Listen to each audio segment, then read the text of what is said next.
Magandang buhay mga bata! Tara, samahan ninyo akong matuto kasama si... Teacher Aika, your online teacher. Please don't forget to subscribe, like, share, and hit the notification bell for more videos. Thank you! Revised K-12 Curriculum, Filipino, Grade 5, Quarter 4, Lesson 6. Ang ating aralin ngayong araw ay tungkol sa tekstong impormatibo, formularyo, batay sa iba't ibang layon. Form, request form. Muli, ako si Teacher Aika, ang inyong online teacher. Simulan na natin! Mga kasanayan. Nasasagutan ang formularyo batay sa iba't ibang layon. Form, request form. Nagagamit ang angkop na diksyon, kaangkupan ng salita o retorika at estilo sa pagpapahayag ayon sa A. Tono at damdamin. Naibibigay ang konklusyon. Nagagamit ang mga bahagi ng panalita sa pagpapahayag. A. Focus ng pandiwa, direksyonal. Nakabubuo ng pahayag sa tekstong multimedia. Unang araw. Maikling balik-aral. Punan, pandiwa. Puna ng wastong pandiwang may pokus sa sanhi ang pangungusap. Patlang ni Kuya ang paghihiwalay nila ng kanyang kasintahan. Sagot, B. Ikinalungkot. 2. Patlang ni Raylita ang pagkakapasa niya sa pagsusulit. Sagot, A. Ikinatuwa. 3. Patlang ni Ana ang pagkakadapa niya. Sagot, C. Ikinaiyak. 4. Patlang ni Carol ang pagkakatanggap niya sa trabaho. Sagot, A. Ikinagalak. 5. Patlang ni Tomas ang pagkamatay ng kanyang mga magulang. Sagot, B. Ikinalugmok. Tara, basa. Basahin ang tulang Respeto sa Iba.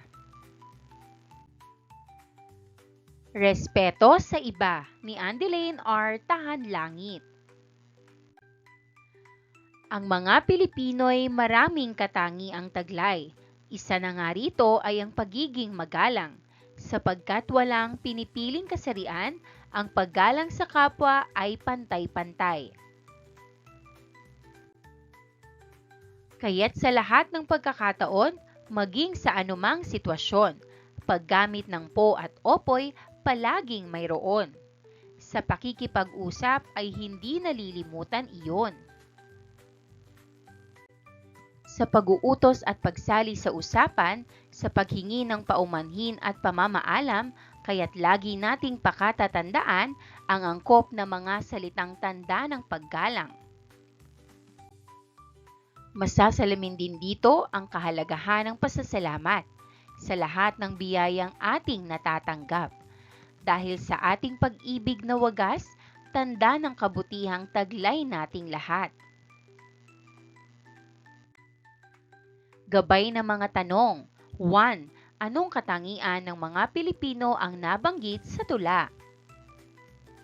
Sagot, pagiging magalang at may respeto sa kapwa. 2. Mula sa tula, paano ipinakikita ang pagiging magalang? Sagot, sa paggamit ng po at opo at magalang na pananalita. 3. Ano ang masasalamin sa pagiging magalang? Sagot, kabutihan at pagmamahal sa kapwa. 4. Mahalaga bang magpasalamat sa mga biyayang ating natatanggap? Patunayan. Sagot, oo, dahil nagpapakita ito ng pasasalamat at kabutihang loob. 5. Anong mga angkop na salita ang dapat gamitin na nagpapakita ng paggalang? Sagot, po, opo, salamat, paumanhin at paalam. 6. Bilang isang mag-aaral, paano mo ipinakikita ang paggalang sa nakatatanda? Sagot, sa pagsunod at paggamit ng po at opo. 7. Bakit mahalagang gumamit ng angkop na salita sa anumang sitwasyon? Sagot, dahil nagpapakita ito ng respeto at mabuting asal. Bokabularyo, wika rambulan. Ayusin ang mga ginulong letra upang mabuo ang kasing kahulugan ng mga salita. 1. Kasapi. Sagot, miyembro, miyembro. 2. Nais. Sagot, gusto, gusto. 3. Tinangka. Sagot, sinubukan, sinubukan. 4. Naglaon. Sagot, nagtagal, nagtagal. 5. Sumapit. Sagot, dumating, dumating.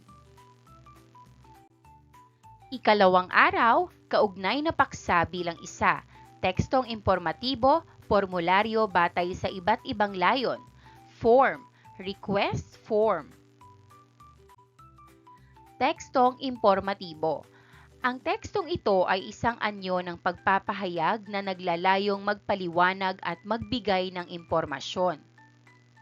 Kadalasang sinasagot nito ang mga batayang tanong, ano, kailan, saan, sino at paano. Pangunahing layunin nito ang magpaliwanag sa mga mambabasa ng anumang paksa na matatagpuan sa tunay na daigdig. Naglalahad ito ng mga kwento ng mga tunay na tao o nagpapaliwanag ng mga konseptong nakabatay sa tunay na pangyayari.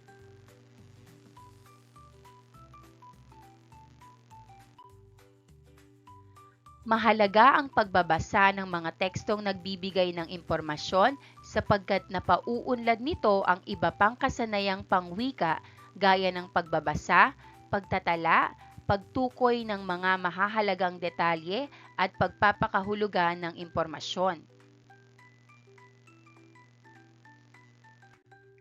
Formularyo.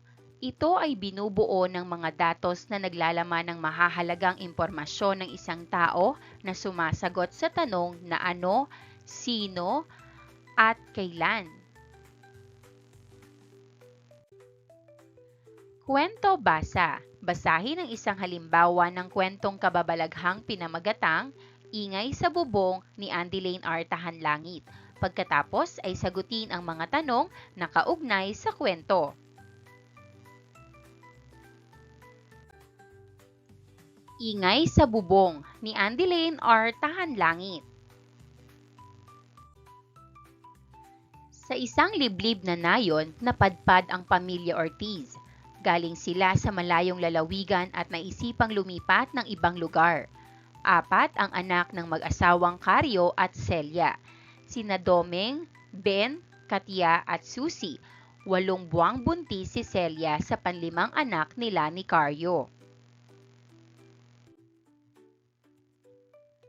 Isang gabi, habang mahimbing na natutulog ang mag-anak, naalimpungatan si Celia nang may marinig siya sa bandang bubungan nila na parang mga pakpak na pumapagaspas. Dali-dali niyang ginising si Caryo. Caryo, Caryo, gumising ka, dali. Parang may kung ano sa ibabaw ng bubong natin. Gising ni Celia kay Caryo. Pupungas-pungas pang bumangon si Caryo at pinakinggan ang ingay. Takot na takot ang mag-asawa at hindi na muna ginising ang mga anak na mahimbing ang pagkakatulog. Nagsindi ng kandila si Celia sa altar at nagdasal silang mag-asawa ng taimtim at napagdesisyonang huwag lumabas ng bahay. Unti-unti namang humina ang ingay hanggang sa tumahimik ng muli ang paligid. Hindi na nakatulog muli ang mag-asawa hanggang mag-umaga. Kinabukasan ay nagtanong sa mga kapitbahay ang mag-asawa kung mayroon din ba silang narinig na ingay kagabi.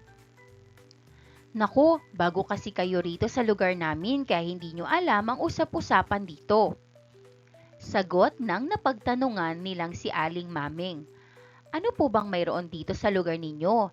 Natatakot po ako, sa isang buwan ay kabuwanan ko na. Nahihintakutang turan ni Celia. Ayon sa ilang mga nakakita, isang taong may malalaking pakpak. Mahahaba ang mga kuko, may matutulis na pangil at pulang-pula ang dalawang mata ang siyang lumilikha ng ingay tuwing gabi. At ang pinupuntirya ay ang mga bago dito sa lugar, lalo't higit ang mga buntis. Kwento ni Aling Maming. Labis na takot ang namayani sa dibdib ng mag-asawang Karyo at Celia. Matapos magpasalamat kay Aling Maming ay nagmamadali silang umuwi at naghanda para sa pagsalakay muli ng nasabing nilalang. Gabay na mga tanong. 1.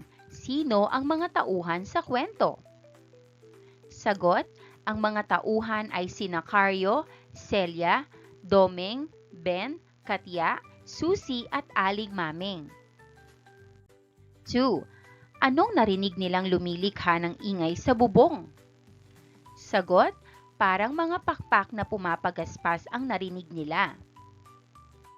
3. Gaano katotoong mayroong ganong uri ng nilalang? Patunayan. Sagot, hindi ito totoong nilalang dahil wala pang ebidensya at kwento lang ito. 4. Sa iyong palagay, tama ba ang ginawa ng mag-asawa na umuwi at maghanda?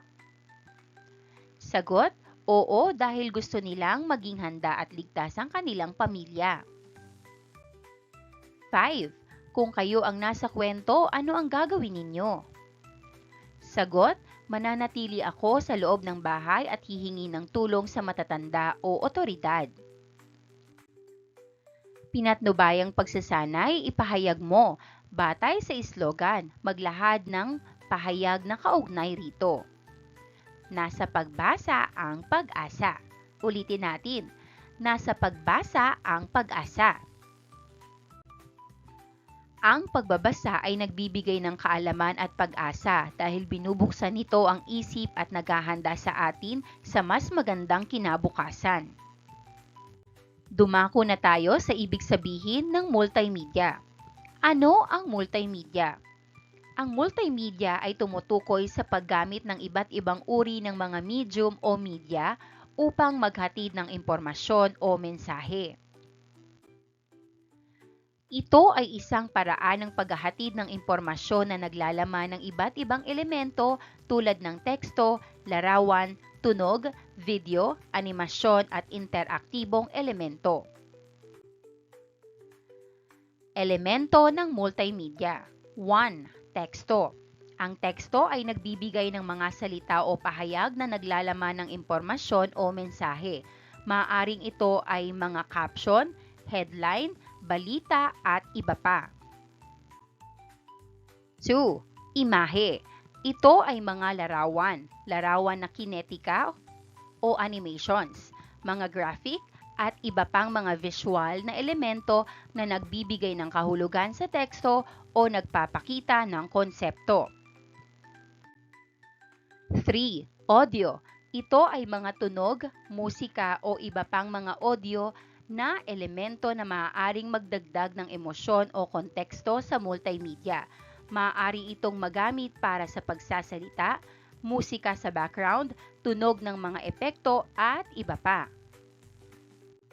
4. Video. Ang mga video clip o mga animasyon na may tunog at paggalaw ay maaaring bahagi ng multimedia. Ito ay nagbibigay ng dinamismo at karagdagang pagpapaliwanag sa teksto. 5. Animasyon. Ito ay mga nakalilikhang larawan o mga video clip na gumagalaw. Ang mga animasyon ay maaaring gamitin upang ipakita ang proseso o magbigay ng mga halimbawa sa multimedia. 6. Interaktibong elemento. Ito ay mga elemento na nagbibigay ng pagkakataon sa mga tagapakinig upang makisali o mag-interaksyon sa multimedia. Halimbawa nito ay mga clickable buttons, mga form at iba pa. Paglalapat at pag-uugnay.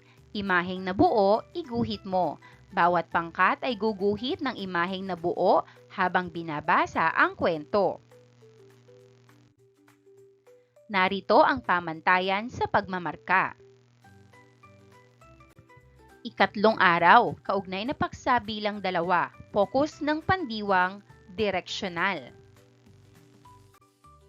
Pagproseso ng pag-unawa, fokus ng pandiwa. Tawag sa relasyong pansemantika ng pandiwa o salitang kilos sa simuno o paksa ng pangungusap. 1. Fokus sa direksyon. Pinatutuunan ng pandiwa ang direksyon o tinutungo ng kilos. Ang simuno o paksa ang nagsasaad ng direksyon ng kilos ng pandiwa sa pangungusap.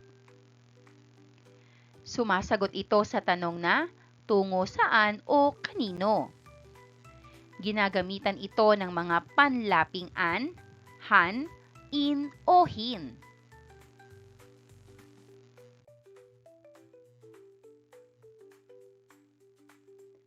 Mga halimbawa. Pinasyalan namin ang Baguio. Pinuntahan ng mga mag-aaral ang Luneta Park. Konklusyon ay isang bahagi ng anumang pagsusuri o pag-aaral na nagbibigay ng buod, kabuuan o huling pagsusuri sa mga datos, impormasyon o argumento. Ito ay isang mahalagang bahagi ng anumang akademikong teksto o presentasyon sapagkat ito ang nagpapakita ng pangwakas na pangunawa o opinyon ng may akda tungkol sa isang tiyak na paksa o issue.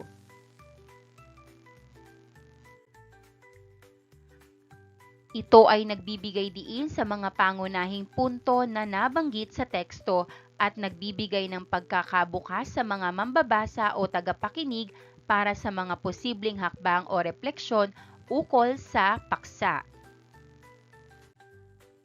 Paglalapat at pag-uugnay. Konklusyon mo, ibahagi mo.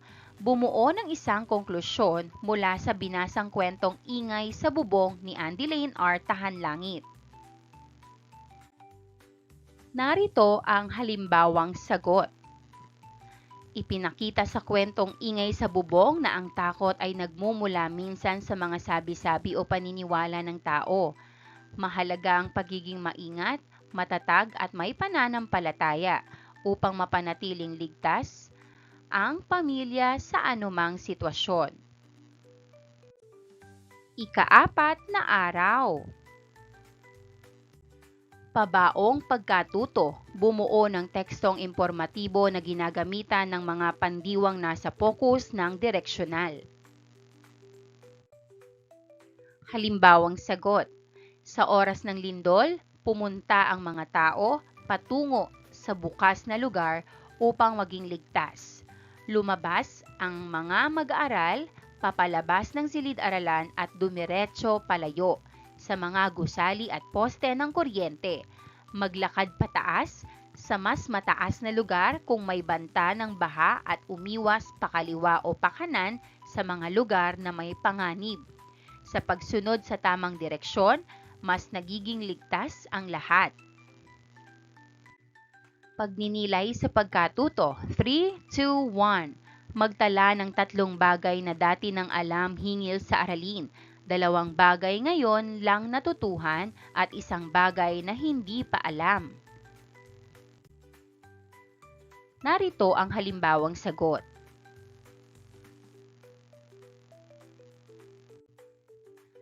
Pagsusulit.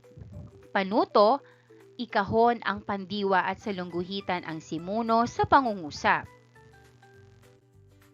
Narito ang mga pangungusap. 1. Pinasyalan ng magbabarkada ang Burnham Park. 2. Pinuntahan ng mag-anak ang Luneta. 3. Pinasyalan ni Jezreel at Catherine ang Biyak na Bato. Narito naman ang sagot.